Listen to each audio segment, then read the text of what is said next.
não é sobre se ele é bom ou ele não é. É como essa lógica da apropriação continua orientando marcas, estilistas, criadores e artistas a tomar decisões bastante equivocadas. E aí a gente continua fazendo as mesmas perguntas e incorrendo nas mesmas discussões, mas a gente não está indo aí no cerne onde talvez a gente podia mudar essa perspectiva, onde a gente podia olhar de uma maneira que fala, tá, não é sobre isso.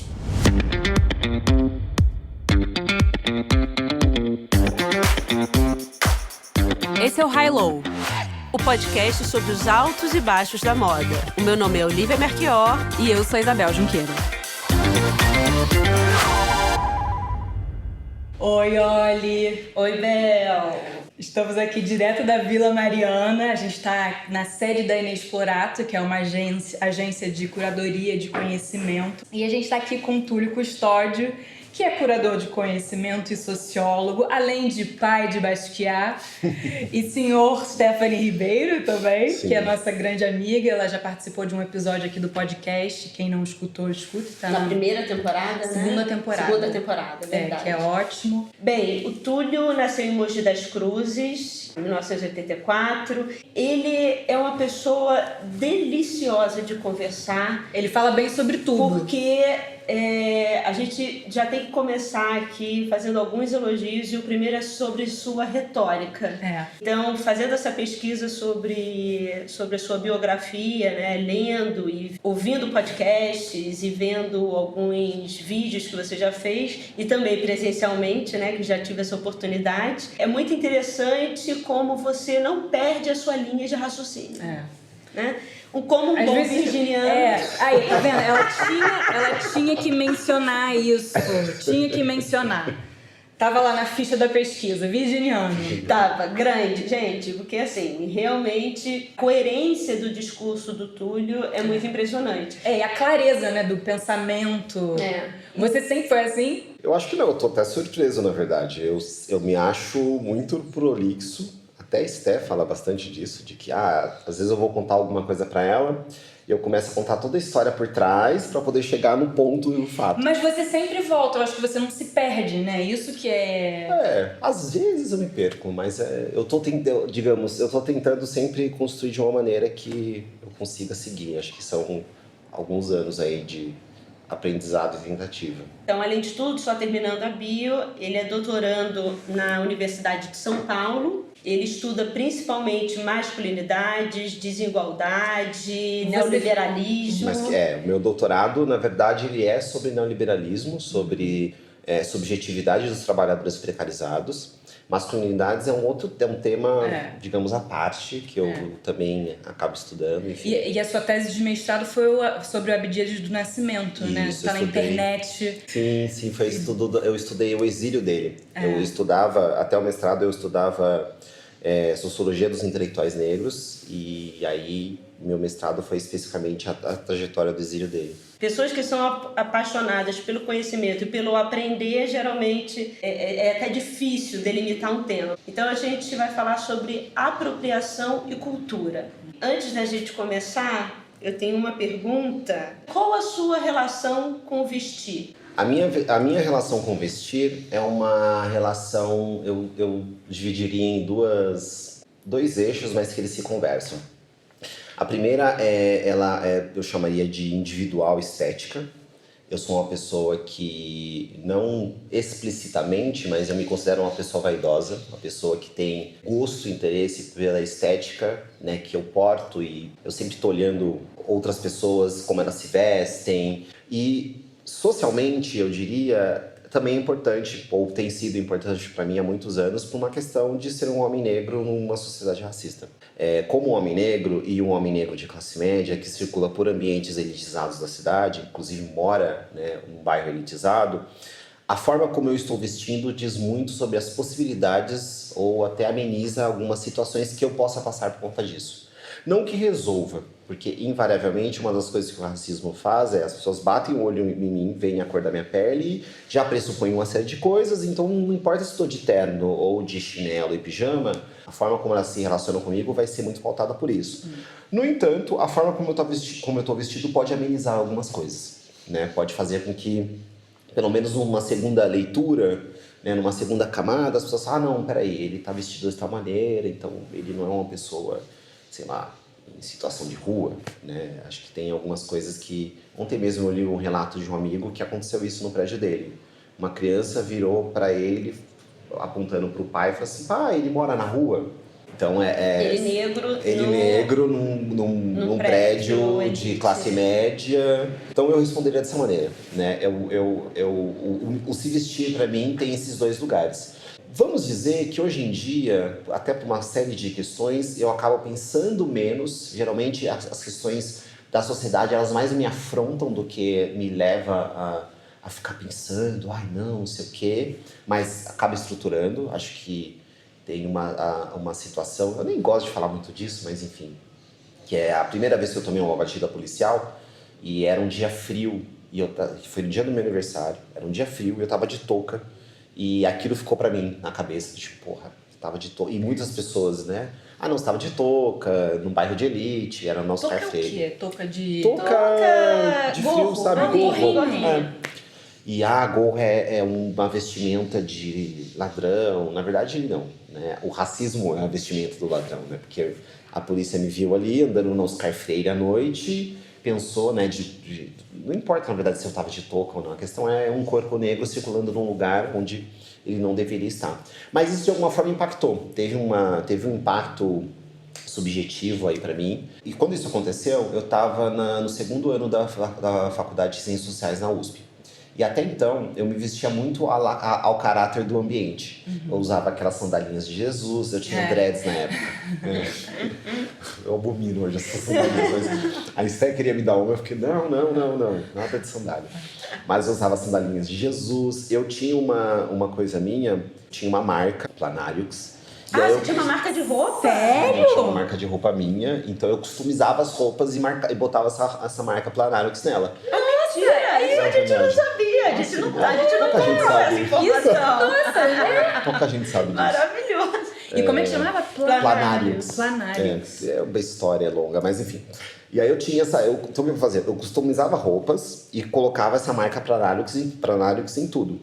Então nessa época eu usava as roupas Planarius. Depois dessa batida policial, eu comecei a usar roupas mais formais. Comecei a usar calça social, comecei a usar terno.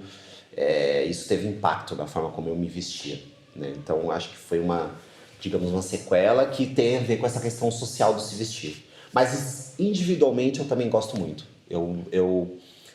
Acho que teve um impacto grande da época que eu morei a primeira vez nos Estados Unidos. Eu olhava muito como, até por uma questão da cultura negra lá, etc e tal, mas eu olhava muito como os homens negros se vestiam.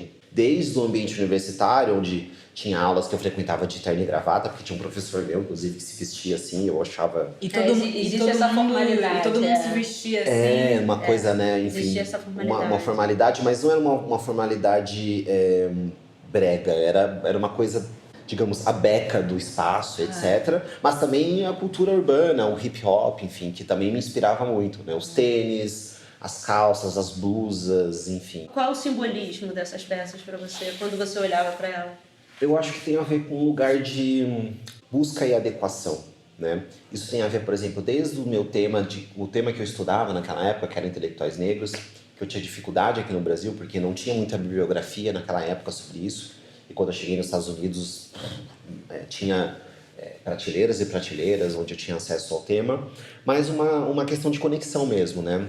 Nesse momento, eu sou uma pessoa negra, filho de famílias, né? Pai e mãe negros, irmãs negras, tios e primos, etc e tal, de uma trajetória ascendente, né? Meus pais sempre foram muito pobres e juntos, de alguma forma, conseguiram chegar numa condição de classe média, deu estudo para mim e para minhas irmãs, isso fez com que a gente chegasse, né, os 3 filhos numa universidade pública, estudamos em colégios tradicionais, etc e tal. Então sempre foi aquela coisa de uma pessoa negra transitando em espaços de pessoas brancas, por frequentar espaços de classe média, espaços de elite, etc e tal. Então a coisa de buscar uma referência estética, não é que sempre foi uma questão, mas é que realmente não havia. Eu e minhas irmãs, a gente não circulava muito em ambientes, tirando os espaços da família, com outras pessoas negras. Então, conforme a gente foi crescendo, essas coisas foram sendo construídas. Um exemplo, durante a minha adolescência, eu era fascinado por skate. Eu acho que entre os meus 14 e 16 anos, mais ou menos, eu passava, sei lá, 12, 15 horas do meu dia andando de skate. Passava o dia todo andando de skate, à noite eu chegava em casa, assistia vídeos de skate, brincava com skate de dedo. E o meu quarto ele era inteiro forrado de pôster de bem virginiano, né? Obsessivo. Forrado de imagens de skate, etc. E aí tinha uma, que é muito característico dessa busca de identidade, que tinha um skatista, o Steve Williams, que era um skatista negro, e ele tinha um cabelo que eu achava incrível, que era um cabelo meio armado, mas pra cima, não era um black. E eu tinha um quadro meu, de criança, então eu peguei a foto do Steve Williams e colei em cima da minha foto, que era pra mim o ideal do que eu queria ser. Aquele homem negro com o cabelo pra cima, eu amava essa foto, então eu botei essa foto no lugar de mim. Isso diz muito sobre construção de subjetividade, etc. E isso só foi escalando, né? Porque aí, conforme eu fui acessando espaços, eu fui olhando, observando, encontrando. E eu acho que nos Estados Unidos foi o lugar onde eu vi isso de forma mais evidente, sem fazer tanto esforço. Né? Estava lá. Eu estudei em Vanderbilt, que é uma universidade rica, em Nashville. E mesmo sendo uma universidade muito rica, você tinha, sei lá, 20% dos alunos eram negros.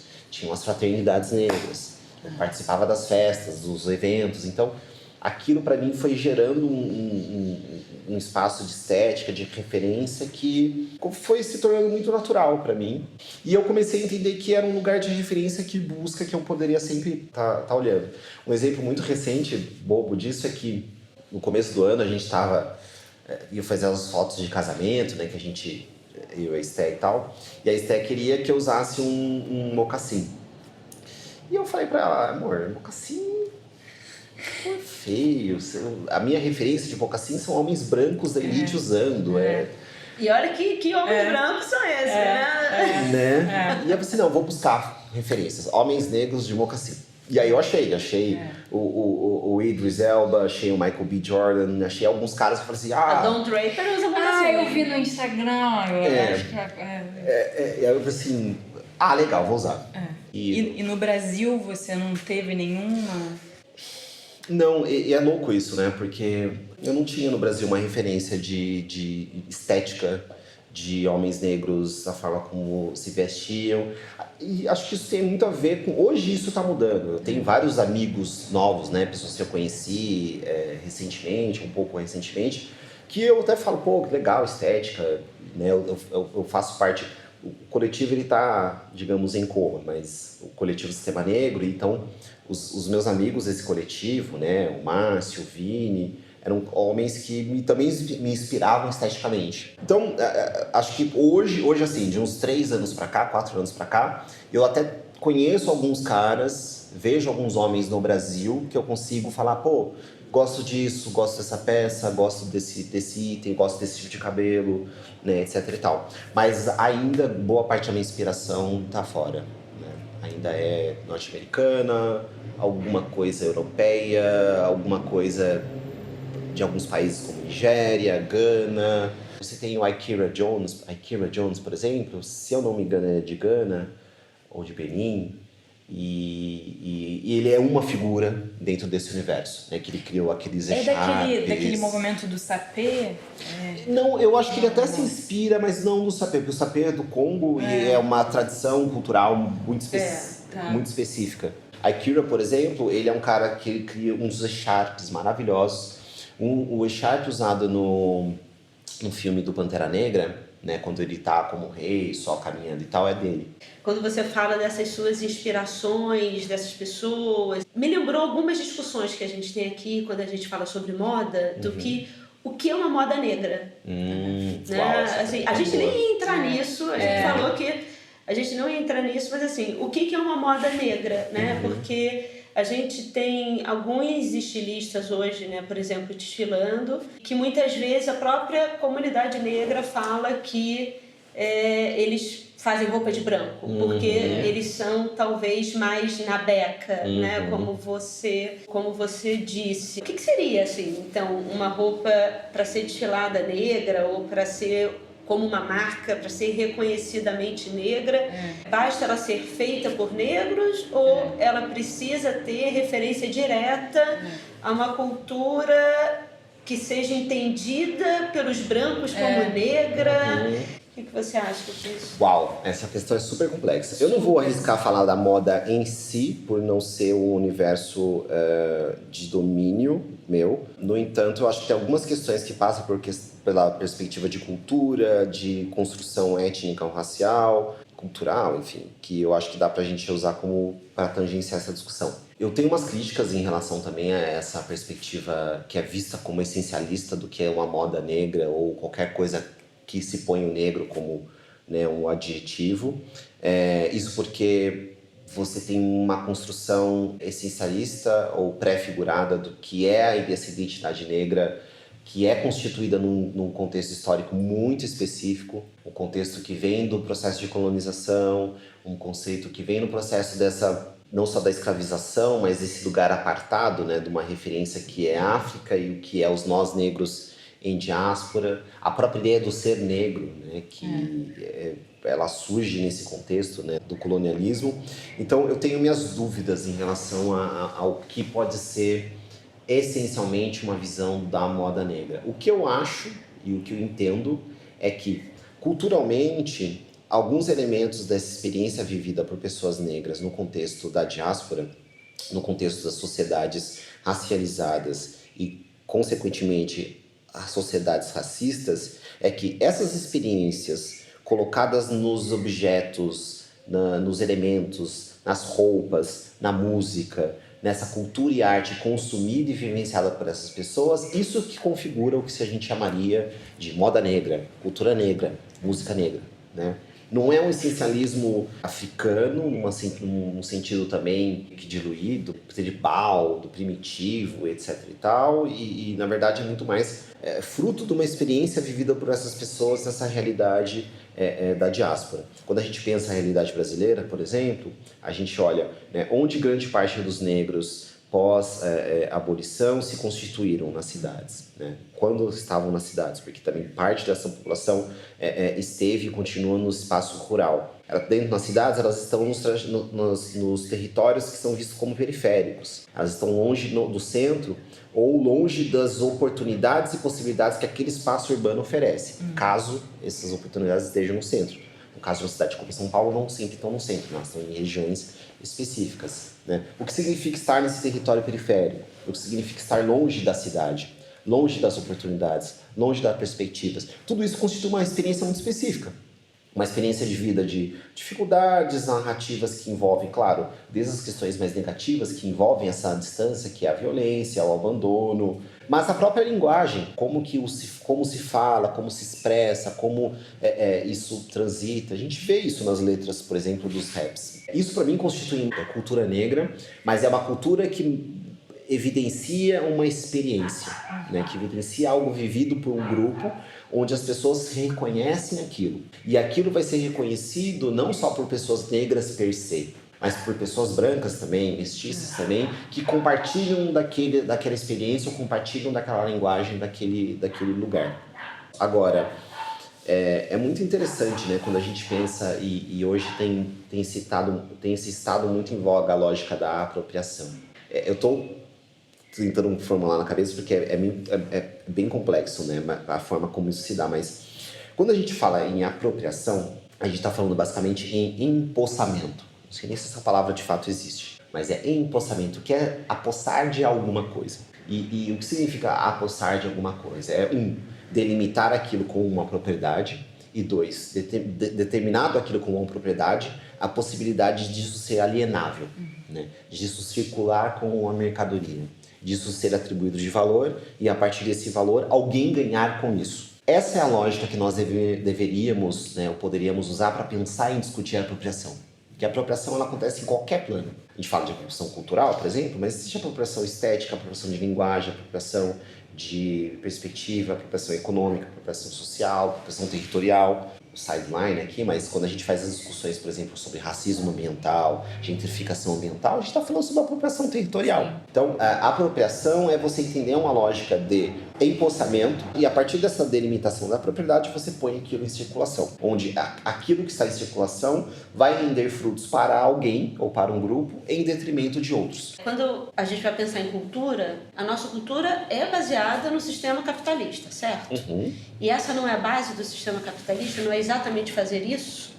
Se apropriar de coisas para gerar lucro para certas pessoas? Sim. Sim. O problema, na verdade, é quando a gente constrói a perspectiva ou debate de culturas só baseada no modelo multiculturalista liberal, colocaria aqui com aspas, que não coloca em questionamento ou não questiona criticamente esse sistema capitalista. Acho que esse é o ponto. Quando se naturaliza que esses grupos ou essa pluralidade de culturas, elas não estão em relação de equidade. Elas estão em uma relação onde determinados poderes são naturalizados, e por conta dessa naturalização, algumas culturas elas estão num lugar de inferioridade, e essa inferioridade possibilita que elas sejam trocadas, que elas sejam colocadas mais apropriadas, desapropriadas. Exato. Ou empossadas por uma outra cultura. Naturalmente, uma cultura pode se empossar das outras, porque ela tem poder, ela tem prestígio, ela tem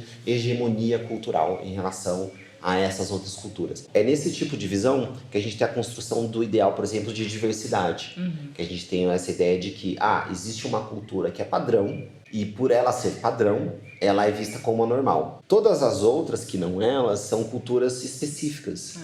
Aí vem os termos, né? Diversidade, etnias. O padrão, ele vai se empossar dessas particularidades para mostrar como elas são particularidades, como elas não são o normal. O normal é quem se empossa ou aposta disso, né? E essa particularidade continua sempre como o menor, o pontual, o específico. A tendência. A tendência do momento, que né? passa agora, mas depois já não vai ser mais, enfim. Então, e sempre nessa lógica, né, do que é trazido para o espaço do urbano, do cosmopolita, do contemporâneo, da tendência, e esvaziando a experiência dessas pessoas, esses povos, as comunidades, nos lugares de onde elas vieram. Seja nos seus países, nos seus territórios. Na palestra que você deu lá no Senac, do Lapa Faustolo, que eu assisti, você, na verdade, falou sobre outras coisas, sobre identidade. Você não usou a palavra capitalismo, você estava falando sobre capitalismo. E, no final, uma pessoa te perguntou sobre apropriação cultural, né? E você usou um exemplo das tranças que eu achei bem interessante. Essa pergunta é muito boa, porque ela já diz de onde ela está se partindo. As pessoas tomam discussões como a ideia de apropriação cultural, como discussões de linguagem. O que significa é que é sobre não só a coisa do uso da roupa, da estética, etc e tal, mas essa coisa do que eu posso falar, do que eu posso enunciar em relação ao outro num contexto de diversidade cultural, etc e tal. E é uma discussão que ela parte do pressuposto da uma noção de liberdade e não do pressuposto de igualdade. E isso é fundamental da gente entender. Uma discussão de apropriação cultural, ela não pode ser feita na perspectiva da liberdade. Ela tem que ser feita a partir da ideia de igualdade. Porque é exatamente o reconhecimento do outro, o reconhecimento da igualdade, da existência, de como a vida e a cultura desse outro é digna, que a gente deveria estar usando como base. E aí, por ser uma discussão de igualdade, ela parte dessa lógica do que eu posso, do que eu não posso, do que eu devo, do que eu não devo. E aí, para ilustrar para as pessoas como é um caminho ou uma premissa equivocada para se falar de apropriação, a gente mostra como essas culturas vêm sendo empossadas em relação a essa ideia de padrão. Porque esse é o problema. Né? Você pega essa cultura particular, você traz ela para dentro da lógica do padrão, e aí você continua reproduzindo a lógica de que existe um padrão, o aceitável, e tudo que você inclui eticamente, né? O que é falar sobre ética? É falar sobre o que é o correto, o que é o certo, o que é errado, o que é o incorreto. Então você puxa essa particularidade para uma lógica do padrão, e todo o resto continua sendo não padrão, né? O patológico, o anormal. Né? E aí o exemplo das tranças era muito esse. Né? Quando você escreve tranças bonitas do Google, você vai ver mulheres brancas usando tranças Nagô, né, que são tranças de origem banto-africana, né, Yorubá, desculpa. Em oposição, quando você coloca tranças freias, você vai ver uma série de mulheres negras, de onde vem a referência, né? Na verdade, negras também é de forma ampla, porque não é que aquela mulher negra que está usando a trança Nagô, ela seja de origem Yorubá, mas para você ver como as coisas são. Dentro dessa lógica do padrão que está costurado por uma perspectiva colonialista, patriarcalista, imperialista, a mulher negra é o exemplo do ruim, é o exemplo do feio, é o exemplo do que, né, das tranças feias.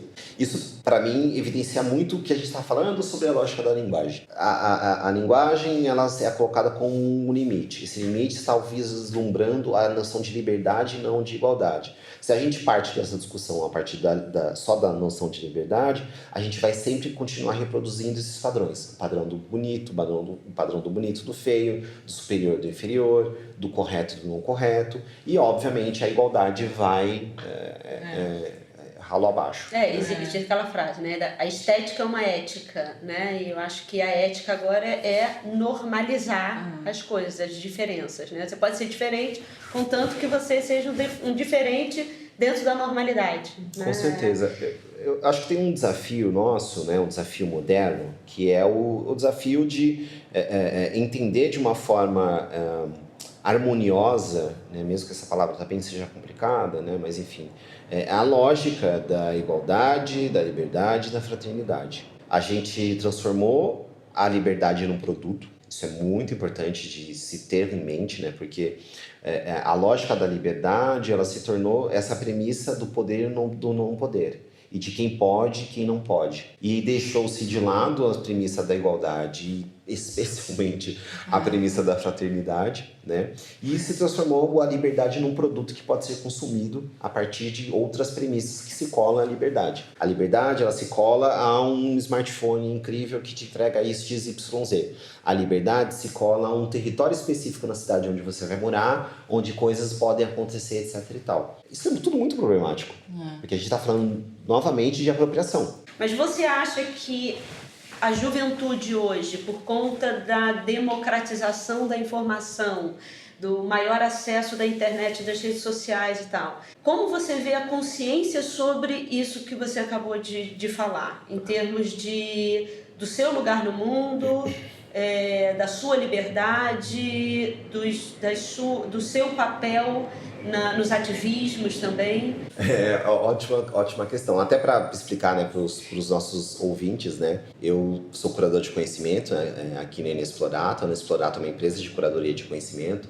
Nosso trabalho é ser uma ponte entre as pessoas e o conhecimento que é relevante para elas. Para isso, a gente desenvolve uma série de estudos, e um dos estudos que a gente tem feito é um estudo para pensar sobre gerações, né? Porque a gente estava percebendo, a partir de um diagnóstico do mercado, as empresas, a forma como esse assunto estava sendo tratado, a gente percebia alguns conflitos ali em relação a algumas imagens que eram projetadas quando a gente pensa os milênios, Y, Z, aquela sopa de letrinhas, e a realidade do Brasil, né? A gente estuda há quase 10 anos o Brasil, né? Um projeto nosso de culturas brasileiras, e o Brasil como um todo, e assim, só dá um número, né? Mas cerca de 95% das cidades do Brasil tem menos de 100 mil habitantes.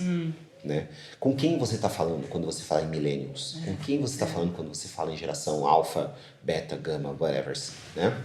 Geralmente é whatever. E a obsessão das marcas de moda conseguir o público-alvo millennial.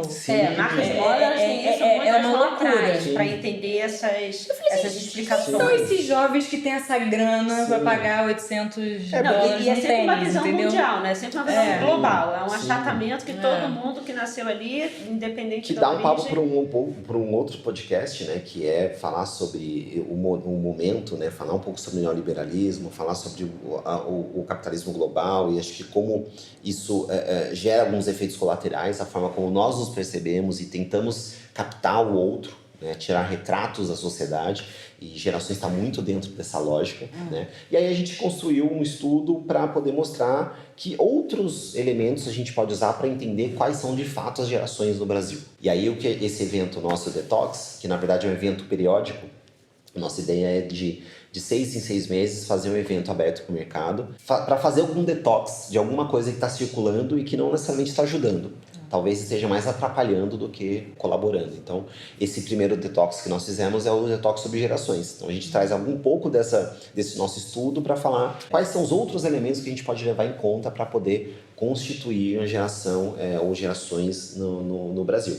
E aí, para falar desses jovens, né, e uma realidade, na verdade, até muito corado no outro estudo que a gente tem aqui dentro, que é o estudo chamado Mobilidade e Pensamento Contemporâneo, que tenta entender qual é o lugar do indivíduo nas relações contemporâneas, não só entre nós, sociedade, mas também dentro do mercado. Uma das coisas que a gente entendeu, né, estudando o indivíduo, estudando a modernidade, é um processo de fragmentação do indivíduo. Essa fragmentação se dá como, né, em formas gerais? A separação entre o corpo e mente. Aquela sensação que a gente tem de que eu estou sentado aqui agora com vocês, mas a minha cabeça pode estar em milhares de lugares e possibilidades, é exatamente esse processo de fragmentação. É claro que ele é mais complexo, mas para fazer um primeiro desenho aqui.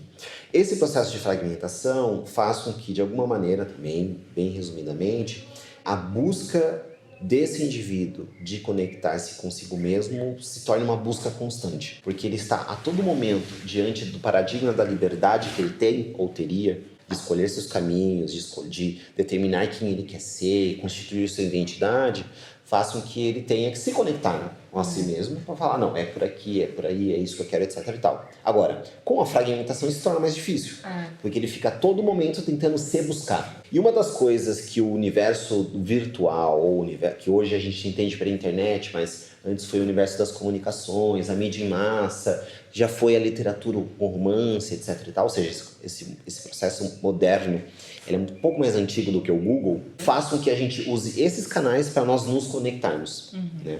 Só que um dos obstáculos que a gente enfrenta hoje é que, diante do excesso de informação gerada, as pessoas não conseguem depurar e construir sentido nessa vivência que elas têm. Então, cada tweet, cada post, cada notícia, cada foto do Instagram, para elas se torna uma informação que se morre em si mesma. Elas não conseguem, por conta desse excesso, constituir uma relação entre as coisas. Ou seja, construir uma experiência em relação aos fatos vividos e, a partir dessa experiência, constituir conhecimento. O que elas fazem é tentar atribuir sentido pontual àquilo que elas veem, aquele fato sensacionalista, né, ao evento. Então, ela vê uma notícia, na verdade, ela nem lê a notícia, ela lê só o título. E aquilo já é o que ela precisava saber, ou aquilo é o que ela sai falando. Não, às vezes mal consegue ler o título, né? Já interpreta... Exato. Porque, no fundo, essa interpretação, ela não está vindo de uma construção de sentidos pontuais que te leva a conclusões. Ela está tentando atingir o sentido, aprender alguma coisa daquilo ali pontualmente. Isso é mais antigo do que parece, né? Um filósofo mesmo da modernidade, o Kant, lá no século XVIII, chamava isso de esquematismo da informação, que é você se deparar com um evento, né, com um fato, fazendo um julgamento a priori daquele fato e achar que você aprendeu a experiência dali. Não aprendeu nada. E a gente continua fazendo isso. Na verdade, o excesso de informação e o excesso de acesso a essas informações faz com que cada vez mais a gente faça isso. Que a gente não pare para respirar. Que a gente não pare para viver o tédio, que é exatamente o momento onde a colinha da cabeça com a colinha do corpo poderia fazer um contato e dar sentido para as coisas. Tudo isso para dizer, os jovens, ou na verdade todo mundo, está vivendo sob a égide desse momento de que as coisas, eu tento explicar as coisas a partir do que elas aparentam e não do que elas de fato são. É muito difícil para as pessoas conseguirem ter um senso crítico em relação a isso. Por mais que já existisse, com as redes sociais e a velocidade e o volume, o não entendimento se potencializa. Nesse momento é que eu acho também que, quando a gente vai falar de apropriação cultural, se você não entendeu de onde veio e se na verdade você está vivendo numa sobreposição de imagem, você encara aquilo, por mais que muitas pessoas falam, mas eu não sou da moda, não gosto de moda, mas uma hora que você está no Instagram, você de certa maneira está num processo tradicional da moda, né? Que é criar essa novidade constante e principalmente pela necessidade capitalista de você criar um novo desejo e uma nova estética que precisa ser consumida para gerar um mercado, né? Então, na verdade, na hora que a gente tem essa falta de embasamento e quando as informações estão vindo, principalmente das redes sociais, como pensar a apropriação cultural quando, na verdade... E aí eu tenho agora, eu não sei se eu vou ser linchada, mas tem uma amiga minha, quando eu estava fazendo mestrado na PJ, a Dandara, ela começou a pesquisa dela sobre os tecidos de resistência, e ela estava falando sobre tecidos de resistência africanos, e ela começou a pesquisa com interesse sobre uns imigrantes africanos que estavam no Largo do Machado, no Rio de Janeiro, e eles vendiam os tecidos encerados, né? E ela estava baseando toda a pesquisa dela em cima do fato daqueles tecidos serem originais da África e isso ser uma resistência negra. E aí eu cheguei para ela e falei assim, você lembra disso? Não. Dandara, mas só tem uma questão aí, que esses tecidos encerados, eles foram levados pela Holanda no século XVIII, né? E isso fez com que a produção têxtil original acabasse, né? Então, ao mesmo tempo que eu entendi ela pensar isso como resistência, não havia um entendimento mais profundo da origem histórica daquele tecido, que é extremamente violenta dentro da cultura têxtil africana. Né? E eu tenho certeza, né, que grande parte das pessoas negras, brancas, amarelas e tal, também vão pensar nos tecidos encerados como resistência, mas é muito mais complexo em termos de... E ela mudou? Mudou, na verdade, ela inseriu toda essa parte. Sim. E que, na verdade, o que fez a pesquisa ficar muito mais complexa e muito mais interessante, porque ela não tirou esse lugar de resistência dos tecidos, mas ela recolocou numa outra análise como isso se desenvolveu internamente. Acho que esse é o ponto, né? Quando a gente fala dessa vivência, né, como a gente estava falando anteriormente sobre a questão da apropriação cultural, por exemplo, né? Ou, na verdade, quando a gente tem que responder, existe uma moda negra? Existe uma estética negra? É exatamente esse lugar de como essa experiência se dá que a gente enxerga a lógica da resistência. Não é num lugar essencial, né? Quando a gente olha as religiões afro-brasileiras, por exemplo, a mesma coisa. O candomblé, por exemplo, que é uma religião que tem muitos dos elementos e dos ritos baseados nos ritos iorubás, né, da costa oeste africana, ela ainda assim não é essencialmente africana, ela não é um depara, né? Até porque ocorreu historicamente uma série de violências para que esse deparo não pudesse existir. A escravidão não era uma colônia de férias dos negros, né? Então, esse tipo de coisa faz com que a gente entende que, a partir da forma como essa religião, né, ou os elementos que constituíam essa religião, se estruturou e formou uma religião negra brasileira, com essa referência muito direta à ancestralidade africana, faz com que ela seja um exemplo da resistência cultural, da experiência que essas pessoas negras escravizadas tiveram na diáspora e como elas projetam isso na sua realidade, como forma de construção de identidade, construção de pertencimento, né? Não é à toa que a gente olha alguns elementos rituais que estão no candomblé, são muito próximos da santeria cubana, são muito próximos do voodoo haitiano, ou seja, que existem elementos compartilhados, o quadro de referência e ancestralidade, mas que não é sobre essencialismo. Não é sobre a discussão do turbante, é a mesma coisa chata do caralho. Mas os árabes usavam turbante, foda-se os árabes. Ninguém tá perguntando. Os vikings usaram dreads também, foda-se os vikings. Não é sobre isso.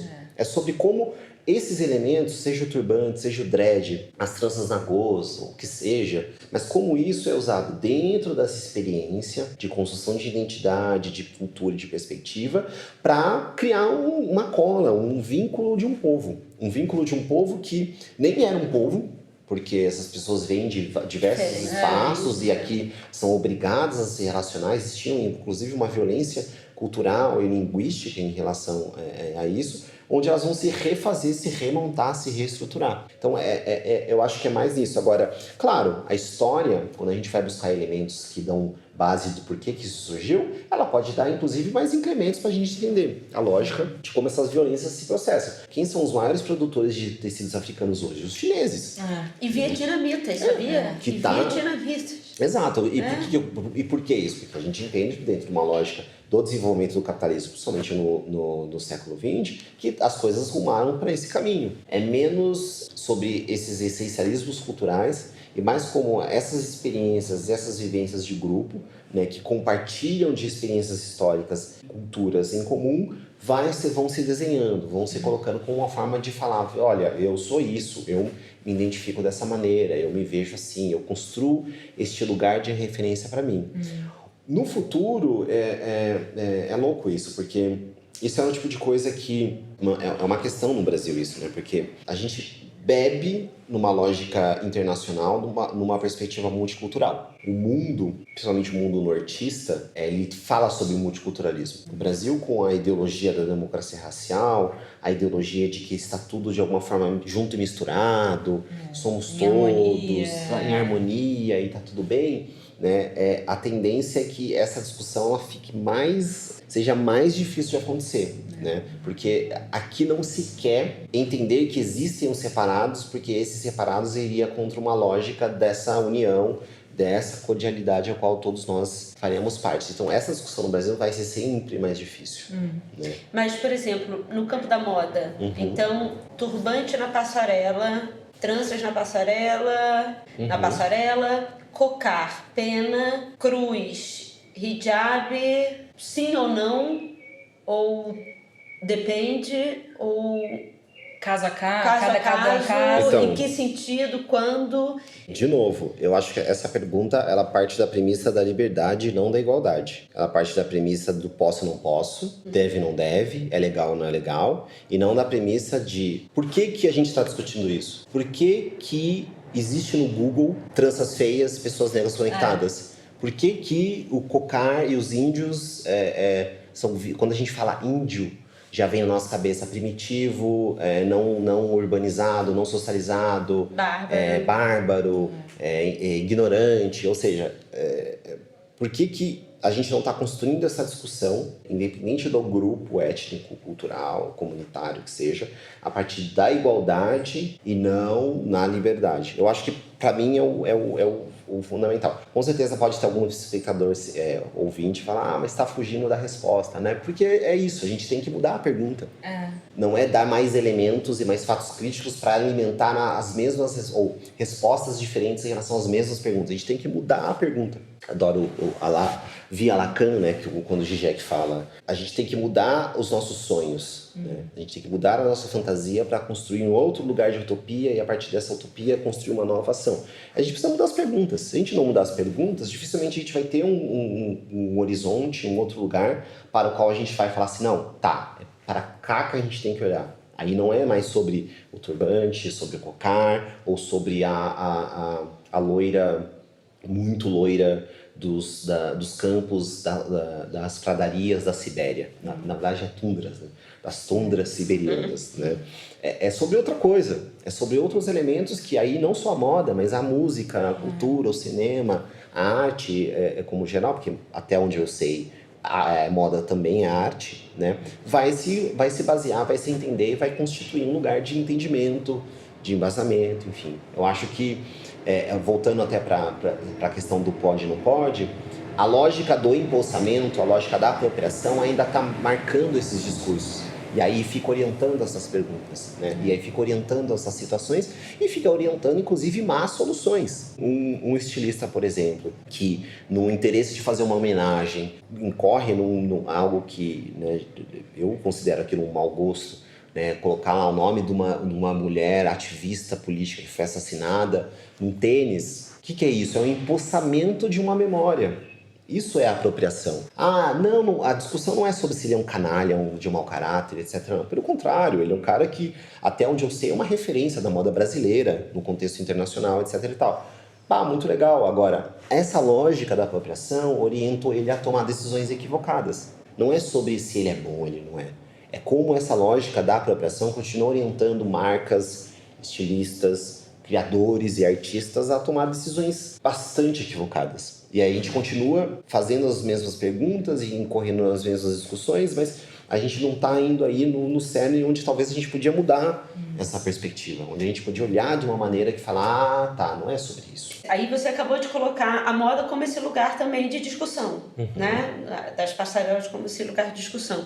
Apesar de eu trabalhar com moda, eu sempre tenho uma crítica sobre esse lugar de discussão, porque para mim, inevitavelmente, ela está ligada a uma geração de lucro e ela está ligada a uma apropriação que no sentido de algumas pautas que facilita muito o marketing. Claro. E uma maneira de pensar que o que importa para você é devolver aos seus acionistas os dividendos que eles merecem, mas você está fazendo isso de uma forma bacana, porque a sua propaganda tem diversidade, né? Porque você investe em instituições, né? Então, assim, é complicado isso para moda. Apesar de eu trabalhar com moda, e esse caso que você comentou, por exemplo, eu sempre fico me questionando se a passarela é um lugar de você pensar as experiências estéticas de uma forma mais ampla e você trabalhar nos alicerces do design, ou se é o lugar da legenda, sabe? É o lugar de explicar de forma teórica, de uma forma tão literal, como esse caso desse tênis, sabe? Você precisa botar um rosto, você precisa botar uma bala, um tiro, você precisa botar tudo de uma forma muito literal. Eu, sinceramente, às vezes eu acho que isso empobrece o lugar do espetáculo de moda numa experiência estética, né? Onde você pode pensar aprisionamento, onde você pode pensar a própria diáspora, você pode pensar hierarquias, você pode pensar o próprio fluxo de informação do capitalismo e tal, e o seu lugar no mundo, mas para uma experiência de cor, de forma, de textura, de volume, né? Que não necessariamente você precisa ter uma camiseta escrita eu defendo a que você vem. Sim, eu não vou arriscar falar pela moda justamente porque não é o meu universo, quem sou eu, mas eu concordo super sobre, eu acho que assim, tentando sair um pouco da questão para poder falar sobre ela, né, mas no fundo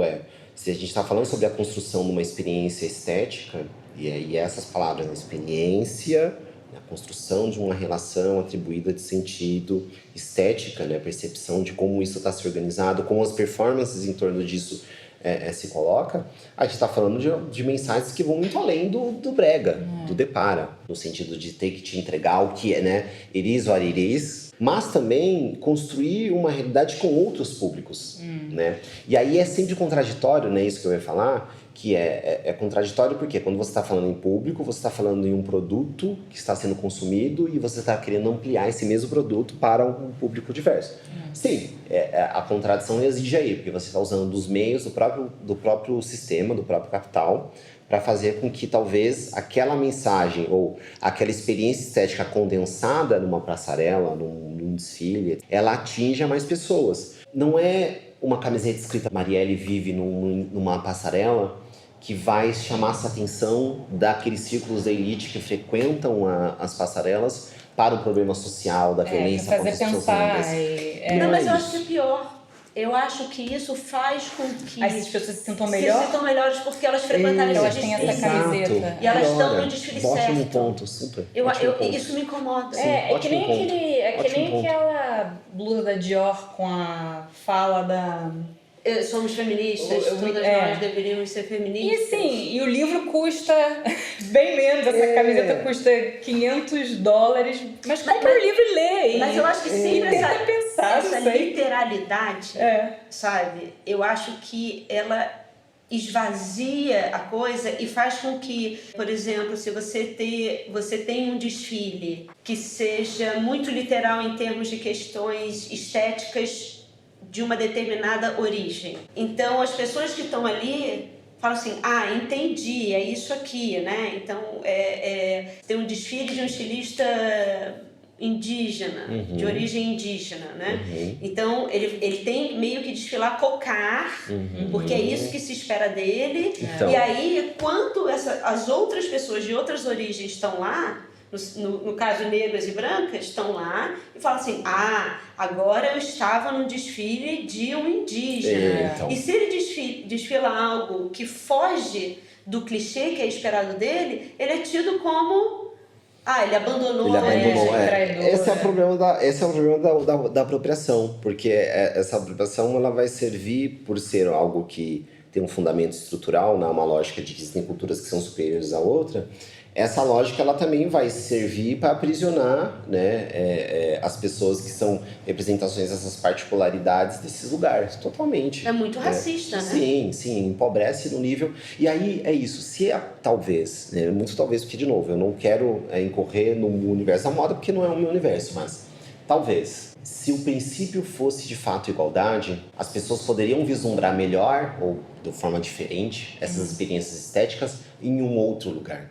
Porque talvez esse espaço da passarela, numa semana de moda, etc., poderia ser um espaço de se vislumbrar experiências estéticas provenientes de diferentes estilistas, diretores e pensadores e artistas, dos seus mais diferentes lugares de experiência, de vivência e de questões, para que as pessoas se conectassem com aquilo. E não se conectassem, por apropriação, ou dois, para passação de pano.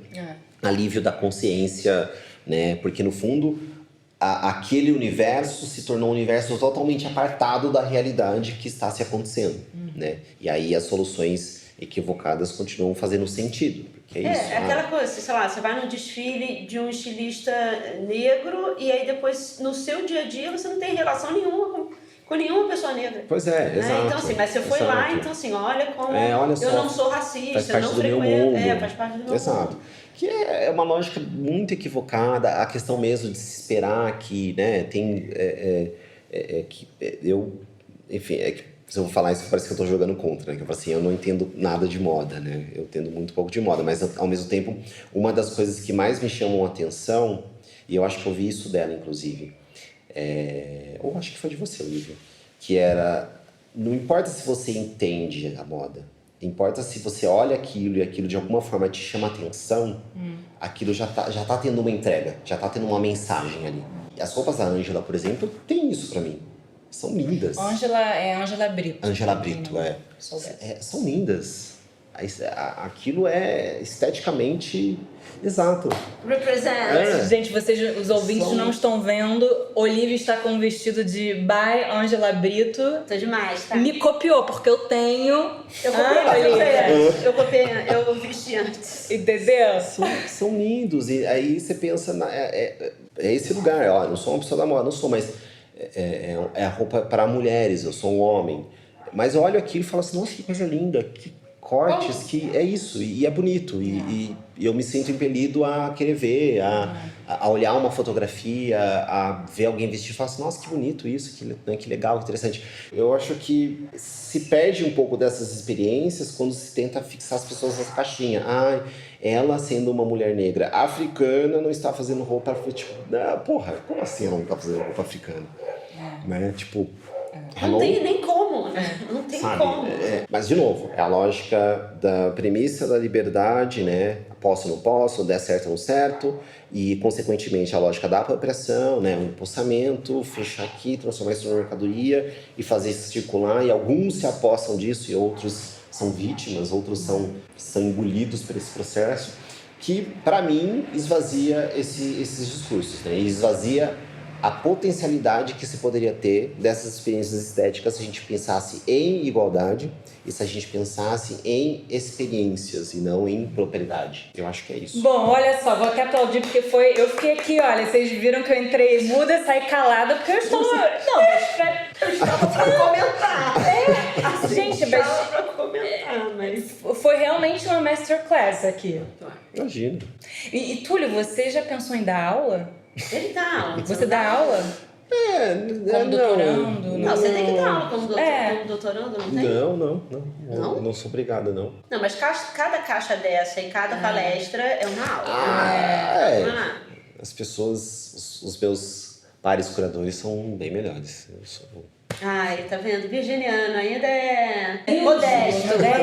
Tá vendo? Virginiano ainda é modesto, tá vendo? Se existe uma palestra... Você não é modesta, não. É porque eu tenho leão em algum lugar. Agora, para com esse negócio de não posso falar sobre moda, porque, pelo menos pra gente, moda não deixa de ser sociologia, estética, e, aliás, e você já foi estilista. Então, exatamente. Assim, e uma coisa, você que faz curadoria de conhecimento. Você consegue fazer uma curadoria de conhecimento express para pessoas que acham que moda é só futilidade? E é também, mas é mais do que isso. É também, não tem problema, mas é mais do que isso também. Frivolidade. Você consegue pensar assim, filme, música, imagem. Express não dá porque a curadoria de conhecimento ela tem todo um método, todas umas etapas, etc e tal. Agora, como pessoa avulsa, eu acho que tem algumas coisas que são interessantes para poder pensar e entender que as coisas são um pouco mais complexas.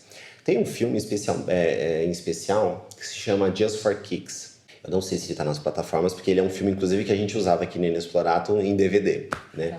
O Just for Kicks, ele conta a história de como a cultura dos sneakers foi, de alguma forma, apropriada pelo mercado, pelo universo do marketing, e se tornou um grande negócio. A gente fala muito disso. E é interessante, na verdade, do documentário, é que ele mostra como isso aconteceu, né? Como que a coisa da cultura do Adidas, por exemplo, e a conexão com o grupo com o Run DMC, com a cultura do hip hop, como isso parecia algo muito fora do universo do mercado, das empresas, e a partir do momento que eles perceberam, e óbvio, perceberam que isso dava dinheiro, né? Quando o gerente de marketing da Adidas foi no show do Run DMC e eles cantaram levantem os seus Adidas, e uma multidão de pessoas levantaram, e o Run DMC falou assim, eu só vou cantar essa música agora se vocês me fizerem um cheque de $1 milhão. A gente tá falando dos anos 80. Adoro. Né? O que era $1 milhão nos anos 80?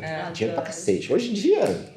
Mas eu acho que é um bom exemplo, porque no fundo a cultura do tênis, a cultura do urbano, que tem a ver com as experiências vividas pelas comunidades negras dos Estados Unidos nesse contexto, né? Porque o tênis branco sem cadarço, ele era um tênis usado por presidiários. Então, você usar esse tênis na rua tinha uma representação de que você tinha esse trânsito pelo mundo do crime, que logicamente você era uma pessoa que merecia respeito, etc e tal. Então, essa experiência foi transposta para um produto, e aí sim, foi apropriada, então vai, infelizmente, para todo outro universo, mas entender o meandro antes disso acontecer pode ser uma forma para as pessoas verem que moda é muito além daquilo. É também aquilo, porque é tudo isso. A gente fala, o além é a contradição de tudo que engloba, né? Não é ou e, de para, né? As coisas são mais complexas e, obviamente, moda também é. Eu adorei esse lance do depara.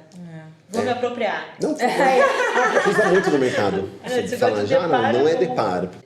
Ver se eu entendi, é essa coisa bem literal. Isso. Né? É isso aqui, né? Aquela legenda bem... Tô te falando isso porque é isso. Túlio, muito obrigada por compartilhar todo o seu conhecimento. Imagina. Não, uma delícia. Esse vai ser um highlight dessa temporada. Túlio, obrigada. Foi um prazer mais uma vez te ouvir. E pra quem não conhece o Túlio, pode seguir no Instagram, mas no Medium dele, que é medium.com/Túlio Custódio. Eu acho que é Custódio TA com um D mudo. Tá. A gente vai deixar tudo a gente vai botar nas referências do nosso site. E se não, tem muita entrevista. No Twitter, eu te sigo também no Twitter. Tem várias entrevistas no YouTube. E tem essa entrevista que a gente adorou, que foi daquele La Gracia, pode ser? Que foi muito legal. Uma entrevista chamada Conhecimento é Poder. É muito boa essa entrevista. É bem legal, bem legal. Gostei. Tem só o barulho que a gente tentou evitar, mas o canto dos passarinhos nos ajudou, né? Bem, mas a gente vai deixar também os livros, né, que você já participou. O documentário que você mencionou agora no final. Vai estar tudo lá para vocês conhecerem mais sobre esse pensador e esse curador do conhecimento que vale a pena ser lido, ouvido e pensado. Obrigada, Túlio. Eu que agradeço, gente. Muito obrigado. Uma honra poder participar. Obrigada.